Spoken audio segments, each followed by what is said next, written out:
ल साथीहरु तपाईले देख्न सक्नुहुन्छ गहुँको सिजन पनि भइसक्यो, गहुँ काट्ने समय पनि भइसक्यो। तपाईहरुले देख्न सक्नुहुन्छ आज चाहिँ हामी आएका छौं हाम्रो खेतीपाती इलाकामा। यो जति पनि देख्नु भएको छ खेतीपाती इलाका हो हैन। खेतीपाती अलि यो गहुँको सिजन छ, त्यो भएको कारणले हामी गहुँको सिजनमा आएको छौं।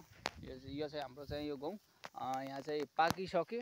यता तपाईले देख्नुहुन्छ साइडमा यो चाहिँ पाक्न बाँकी नै छ। यो चाहिँ पाक्न बाँकी नै छ, यता हरियो नै छ। यो गहुँ चाहिँ पाकिसकेको छ साथीहरु। हेर्नुस्, जति पनि खेती किसानी गर्ने दाजुभाइहरु हुनुहुन्छ कमेन्ट गरिदिनु होला कसले कसले गर्नुहुन्छ। एकदम राम्रो छ है। तपाईले हेर्न सक्नुहुन्छ सम्पूर्ण यो खेतीपाती इलाका हो हाम्रो। यो खेतीपाती गर्ने जमिन यो जति देख्नु भएको छ यो चाहिँ खेतीपाती गर्ने इलाका हो।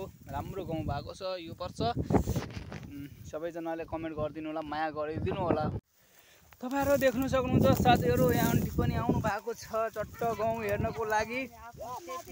कस्तो भइरा छ अहिले? एकदम राम्रो राम्रो बाजे खेतीपाती। यता हजुरआमा हुनुहुन्छ, हजुरआमाले यो लगाएको खेतीपाती हो। हामी चाहिँ हेर्न मात्रै आएको। कटनी चारपातीमा कटनी हुँदैछ। यता चाहिँ अलिअलि हरियो रहेछ है। उताको सबै पाकिसक्यो। कति राम्रो, आहा लहर हर